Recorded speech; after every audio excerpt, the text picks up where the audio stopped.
Cricket ಜಗತ್ತಿನ interesting ಸುದ್ದಿಗಳನ್ನು quick ಆಗಿ ಹೇಳ್ತೇನೆ ಕ್ರಿಕೆಟ್ ರೌಂಡಪ್ನಲ್ಲಿ. ನಾನು ಶಾಂತ. ನೀವು ಸುದ್ದಿಯಾನದ ಸಬ್ಸ್ಕ್ರೈಬರ್ ಆಗೋದಕ್ಕೆ ಮರಿಬೇಡಿ. 5 ಪಂದ್ಯಗಳ T20 ಸರಣಿಯ 2ನೇ ಪಂದ್ಯದಲ್ಲಿ ದಕ್ಷಿಣ ಆಫ್ರಿಕಾ ವಿರುದ್ಧ ಭಾರತ ಹೀನಾಯ ಸೋಲು ಕಂಡಿದೆ. 214 ರನ್ಗಳ ಬೃಹತ್ ಗುರಿ ಬೆನ್ನಟ್ಟಿದಂತ ಭಾರತ 19.1 ಓವರ್ಗಳಲ್ಲಿ ತನ್ನೆಲ್ಲಾ ವಿಕೆಟ್ಗಳನ್ನು ಕಳ್ಕೊಳ್ತು.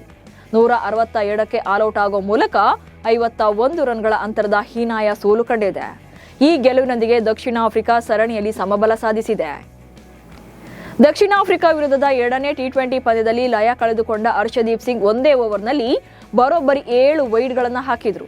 ಇದನ್ನ ನೋಡಿದಂತ ಗೌತಮ್ ಗಂಭೀರ್ ಆಕ್ರೋಶ ಹೊರಹಾಕಿದ್ದಾರೆ. ಡಗೌಟ್ನಲ್ಲಿ ಕುಳಿತಿದ್ದ ಗಂಭೀರ್ ತಾಳ್ಮೆಯನ್ನ ಕಳ್ಕೊಂಡು ಹರ್ಷದೀಪ್ಗೆ ಕೋಪದಲ್ಲಿ ಬೈತಾ ಆಕ್ರೋಶ ಹೊರಹಾಕಿದ್ದಾರೆ. ಇದು ಸೋಷಿಯಲ್ ಮೀಡಿಯಾದಲ್ಲಿ ವೈರಲ್ ಆಗ್ತಾ ಇದೆ.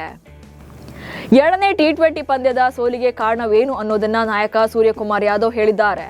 ಟಾಸ್ ಗೆದ್ದು ಬ್ಯಾಟಿಂಗ್ ಆಯ್ಕೆ ಮಾಡಿಕೊಳ್ಳದೆ ಬೌಲಿಂಗ್ ಆಯ್ಕೆ ಮಾಡಿಕೊಂಡಿರೋದು ಹಾಗೆ ಬ್ಯಾಟಿಂಗ್ನಲ್ಲಿ ವೈಫಲ್ಯ ಅನುಭವಿಸಿದ್ರಿಂದ ನಮ್ಮ ತಂಡಕ್ಕೆ ಸೋಲಾಗಿದೆ ಎಂದಿದ್ದಾರೆ.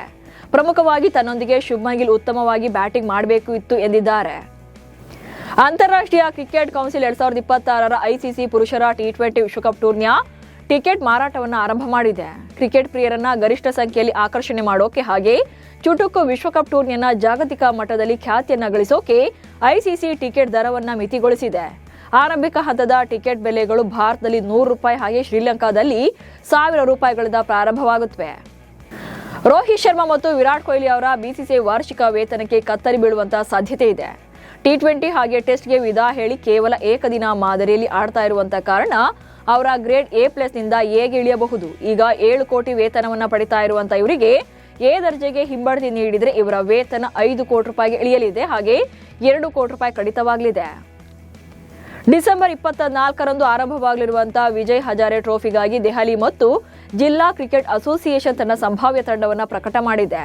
ಪ್ರಕಟಿತ ತಂಡದಲ್ಲಿ ವಿರಾಟ್ ಕೊಹ್ಲಿ ಹಾಗೆ ವಿಕೆಟ್ ಕೀಪರ್ ರಿಷಬ್ ಪಂತ್ ಅವರನ್ನ ಸೇರಿಸಲಾಗಿದೆ. ಸದ್ಯ ವಿರಾಟ್ ಕೊಹ್ಲಿ ಏಕದಿನ ಫಾರ್ಮೆಟ್ನಲ್ಲಿ ಮಾತ್ರ ಆಡ್ತಾ ಇರೋದ್ರಿಂದ ಎಲ್ಲರ ಕಣ್ಣುಗಳು ಈಗ ವಿಜಯ್ ಹಜಾರೆ ಮೇಲೆ ನೆಟ್ಟಿದೆ.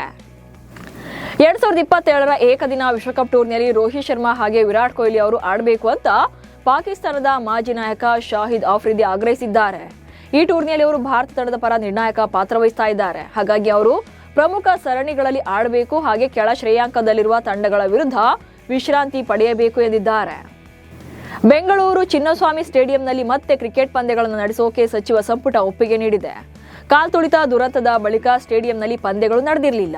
ಆದರೆ ಇದೀಗ ನಿವೃತ್ತ ನ್ಯಾಯಮೂರ್ತಿ ಮೈಕಲ್ ಡಿ ಖುನ್ನಾ ವರದಿ ಆಧರಿಸಿ ಷರತ್ತುಗಳ ಅನ್ವಯ ಕ್ರಿಕೆಟ್ ಪಂದ್ಯಗಳನ್ನು ಆಡಿಸೋಕೆ ಸರ್ಕಾರ ಅನುಮತಿ ನೀಡಿದ್ದು ಭದ್ರತೆ ಜವಾಬ್ದಾರಿಯನ್ನ ಗೃಹ ಇಲಾಖೆಗೆ ನೀಡಲಾಗಿದೆ. IPL ಮಿನಿ ಹರಾಜಿನಲ್ಲಿ SRH ತಂಡ ರವಿ ಬಿಷ್ಣೋಯ್ ಅವರನ್ನ ಖರೀದಿಸುವ ಸಾಧ್ಯತೆ ಇದೆ. ಬಿಷ್ಣೋಯ್ ಹರಾಜಿನಲ್ಲಿ ಇರೋದ್ರಿಂದ ಸನ್ ರೈಸರ್ಸ್ ಹೈದರಾಬಾದ್ ಅವರನ್ನ ಖರೀದಿ ಮಾಡೋಕೆ ಸಿದ್ಧವಾಗಿದೆ. ಇವರಿಗೆ 10 ರಿಂದ 15 ಕೋಟಿ ಖರ್ಚಾದರೂ ಕೂಡ ಅವರನ್ನ ಖರೀದಿ ಮಾಡೋಕೆ ಸಿದ್ಧವಾಗಿದ್ದು ಉಳಿದ ಹಣದಲ್ಲಿ 4-5 ಆಟಗಾರನ ಖರೀದಿ ಮಾಡುವಂತ ಸಾಧ್ಯತೆ ಇದೆ. ಸಿಕ್ಸರ್ ಕಿಂಗ್ ಯುವರಾಜ್ ಸಿಂಗ್ ಅವರಿಗೆ ಇಂದು ಜನ್ಮದಿನದ ಸಂಭ್ರಮ.